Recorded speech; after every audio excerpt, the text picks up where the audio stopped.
Who I obviously never met. I was born in 1962 and never got to meet Bobby Kennedy, but I've read every word written about him, I believe, seen all the videos, seen everything, and he's been my inspiration in terms of politics. I've gotten to know his son, Bobby Kennedy Jr., mostly through the environmental efforts that we're making in Maryland. The governor has been a wonderful ally. It's just a great relationship that we have in terms of being able to really advance the agenda of the environment in general, in particular the Chesapeake Bay, which is dying, and we need to take some greater measures toward it. Yes. One of the things we're trying to do is to create.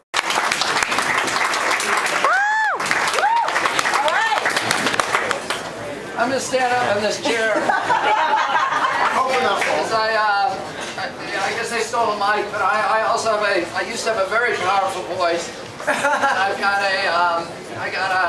a disease in my throat a couple of years ago, so I can't project my voice as well as I used to. But I want to thank Doug Gans, who's one of my heroes. I love this guy. This is the kind of person we want in public life in this country.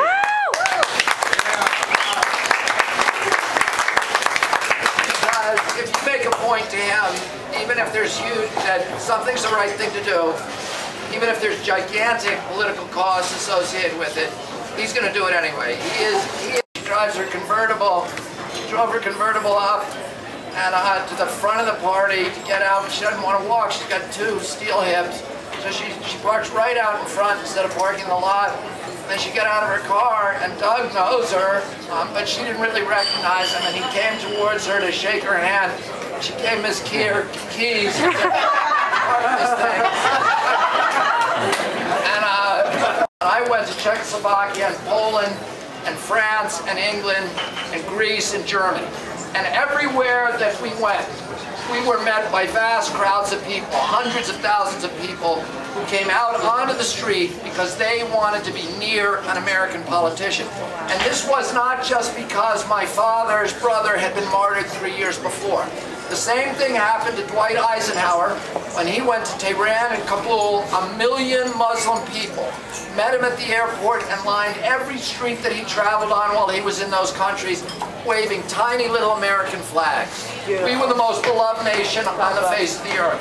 When I went to Europe as a little boy, I saw people who were hungry for American leadership. They didn't want our bullying, and they knew the difference, but they wanted our leadership.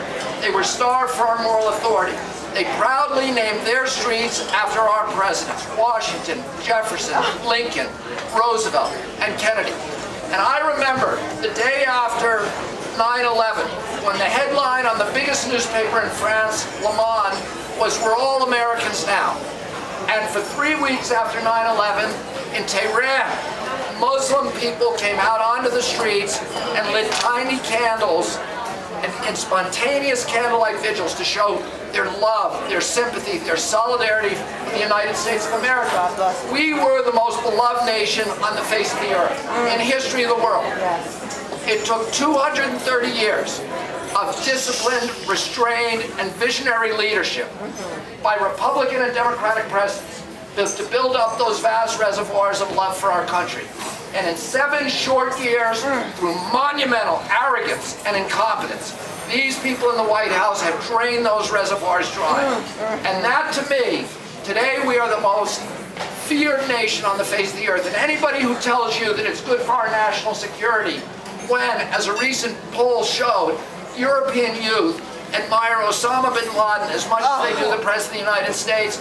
And anybody who tells you that it's good for our national security when Hezbollah is more popular in Europe or popular in the Mideast than America doesn't know anything about foreign policy. These were things that John McCain is saying. But this, to me, is this change is the bitterest pill to swallow. Because I saw in the faces of those vast crowds of people when I was a little boy the hope for leadership from the United States of America, not just to do good things for our country, but to do great things for all of humanity. You know, Abraham Lincoln said that America is a good nation, is a great nation because America is a good nation. And he warned that if we ever lost our goodness, we would quickly lose our greatness as well. And over the past 7 years, we have found ourselves engaged in things in this country that I never imagined Americans would ever stoop to. We are torturing people in this country. And you know, they say in the White House, well, you know, we're in this great danger today, like we've never been before from the terrorists. But that's a bunch of baloney. When I was a little boy, we had 25,000 nuclear-tipped warheads pointed towards our country with one guy able to push them and launch a nuclear war that would have vaporized most of our population. And we weren't torturing people, and we weren't suspending habeas corpus, and we weren't illegally bugging 300,000 people. And God knows who in this room has been bugged. We'll never know that. And you know, I had John Dean on my radio show a couple of weeks ago, and you remember him. He was counsel to President Nixon during the Watergate affair. And he said to me, you know, we bugged one office building illegally. And I went to jail for 4 months. My boss was impeached and he was forced to resign.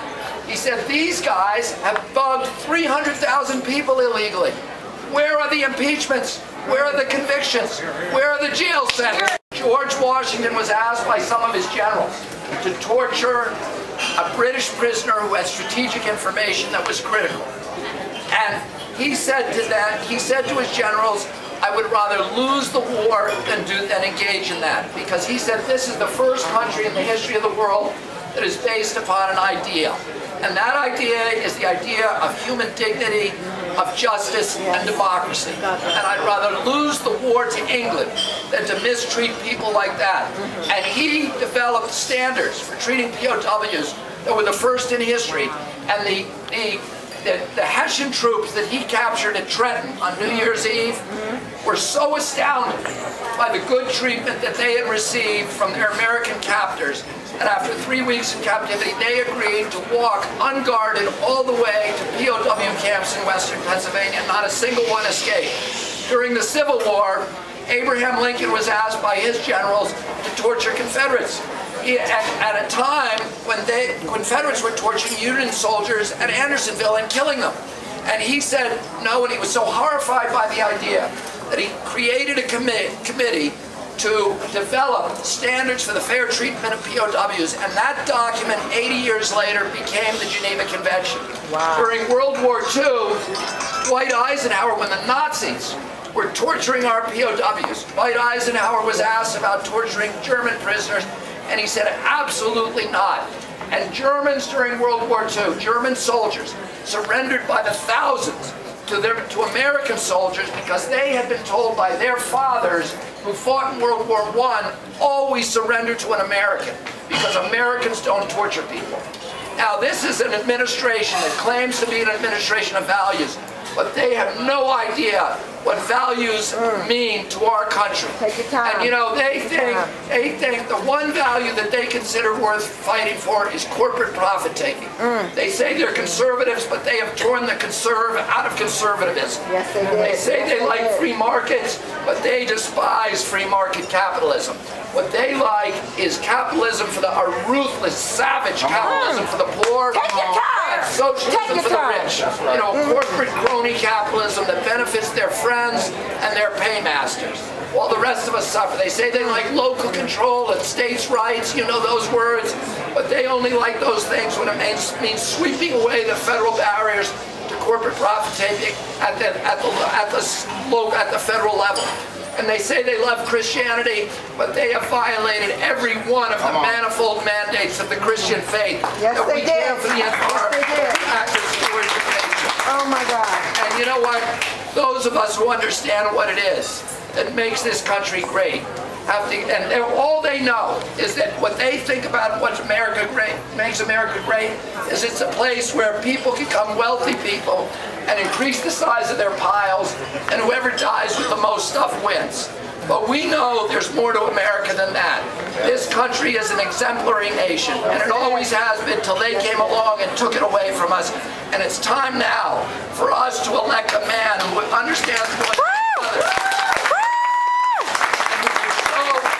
And the election of Barack Obama, more than any other person, will show the world that we understood we went down a wrong path with this guy, and we're going to repair the damage and go back and restore this nation as an exemplary nation once again. And all of us have to spend every moment for the next 2.5 months making sure this unbelievable leader who we now have goes to the White House and gets rid of all of these guys and restores our country to what it ought to be.